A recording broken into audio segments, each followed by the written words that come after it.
ఈరోజు నూతన పాలకవర్గం మున్సిపల్ కౌన్సిల్ సభ్యులకు అన్ని పార్టీల గౌరవ కౌన్సిల్ సభ్యులకు పేరున హృదయపూర్వక నమస్కారాలు తెలుపుతూ ఈరోజు ఫస్ట్ మీటింగ్లో గౌరవంగా మన గౌరవ కౌన్సిల్ సభ్యులని మన అధికారుల పక్షాన సన్మాన కార్యక్రమం కూడా చేసుకోవడం జరుగుతుంది. దాని అనంతరం మన ఎజెండా మీటింగ్ స్టార్ట్ చేసుకోవడం జరుగుతుంది. కమిషనర్ గారి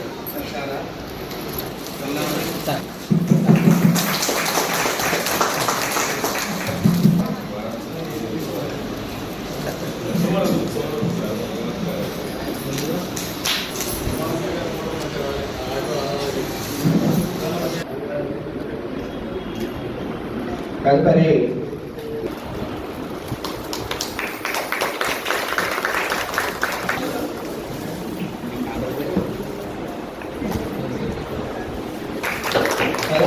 ఏడవ వార్డు సభ్యులు శ్రీమతి నిగ్గంపల్లి భాగ్యలక్ష్మి గారిని వేదిక మీద రావాల్సిందిగా కోరుచున్నాం. వార్డు సభ్యులు శ్రీమతి దొట్టినేని కళ్యాణ్ గారిని, వేగంగా 10వ వార్డు సభ్యులు శ్రీమతి బొడుగం వైష్ణవి మామిడాల మహేష్ గారిని వేదిక మీదకి రావాల్సిందిగా కోరుచున్నాం. నాగరాజు గారిని వేదిక మీదకి రావాల్సిందిగా కోరుచున్నారు. వార్డు సభ్యులు శ్రీ బుర్ర నారాయణ గౌడ్ గారిని, అదేవిధంగా 14వ వార్డు సభ్యులు శ్రీమతి వెంగళ లీలావ సభ్యులు శ్రీమతి పూల భాగ్యలక్ష్మి గారిని, శ్రీ గుడ్ల శ్రీనివాస్ గారిని, 15వ వార్డు సభ్యులు శ్రీమతి వార్డు 18వ వార్డు సభ్యులు, అదేవిధంగా 20వ వార్డు కౌన్సిలర్ సాగర హరిప్రసాద్ గారిని వేదిక మీదుగా 21వ వార్డు కౌన్సిల్ సభ్యులు 22వ వార్డు కౌన్సిలర్ గారు లింగపల్లి, అదేవిధంగా 23 మున్సిపల్ తరఫున కమిషనర్ గారు సన్మానించడం జరుగుతుంది. 24వ వార్డు సభ్యులు, అదేవిధంగా 25వ వార్డు కౌన్సిల్ సభ్యులు శ్రీ 26వ వార్డు సభ్యులు నెల్లూట్ల నరేష్ గారిని ఆహ్వానించిన కౌన్సిల్ సభ్యులు శ్రీమతి కాసర్ల పద్మ గారిని వేదిక, అదేవిధంగా 30వ వార్డు కౌన్సిల్ సభ్యులు 31వ వార్డు కౌన్సిల్ సభ్యులు బాస్మెట్టి రమ్య, 30 కౌన్సిల్ సభ్యులు శ్రీ కూరపాటి శ్రీశైలం, అదేవిధంగా 36వ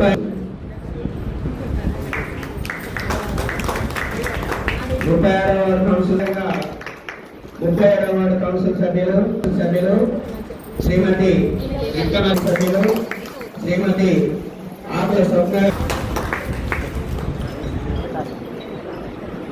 గ్రామాల్లో దహన సంస్కారాలు ఉచితంగా నిర్వహించాలని డిమాండ్ మేరకు గత పాలక వర్గ ఆదేశాల మేరకు గత కౌన్సిల్ 8/8/2024 రోజున దహన సంస్కారాలు అమలు చేయడం జరిగినది. కానీ కొన్ని అనివార్య కారణాలచే నిలిపివేయడం జరిగినది.